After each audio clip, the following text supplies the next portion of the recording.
كانت قوات الإنقاذ البري من انتشال الضحية الثامنة من تحت أنقاض العقار المنهار بمنطقة السيدة زينب، المعروف إعلاميا بعقار الفنان نور الشريف، بعد جهود مكثفة استمرت لساعات. وتبين أن الجثمان الذي جرى انتشاله يعود إلى الشاب سمير شوقي، طالب بالثانوية العامة، الذي قضى نوبة في الحادث.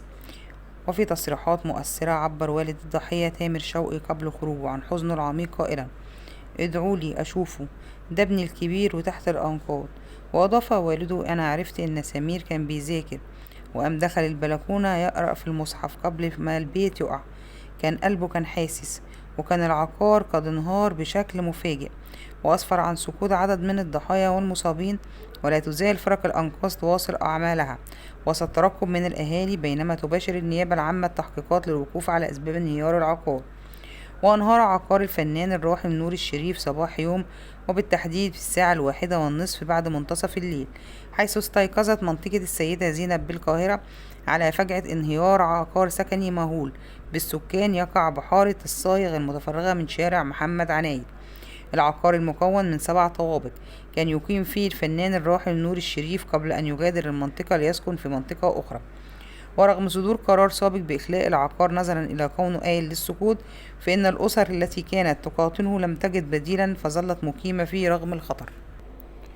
وقال أحدهما: العقار كان آيل للسقوط وطالع له قرار إخلاء من فترة، لكن الناس كانت هتمشي تروح فين؟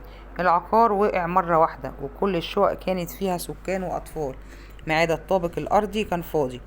وأشار شاهد آخر إلى أن العقار لم يكن يضم أي من أقارب الفنان نور الشريف، مفيش حد من أهله ساكن هنا، كلها أسر بسيطة مقيم فيه من سنين. وتواصل قوات الحماية المدنية بالقاهرة عمليات البحث والإنقاذ لانتشال باقي الضحايا والمفقودين من تحت الأنقاض وسط تعاون واسع من الأهالي. كما فرضت الأجهزة الأمنية سياجا حول محيط العقار المنهار، وتم إخلاء العقارات المجاورة كإجراء احترازي تحسبا لأي انهيار أو ضرر إضافي. وفي مشهد مؤثر، تمكنت فرقة الإنقاذ من انتشال قطة حية من أسفل الأنقاض بعد مرور أكثر من 12 ساعة على انهيار العقار. وأفاد أحد سكان المنطقة أن القطة مملوكة لشاب يدعى مسلم حسين، أحد ضحايا الحادث الذين فارقوا الحياة في الانهيار.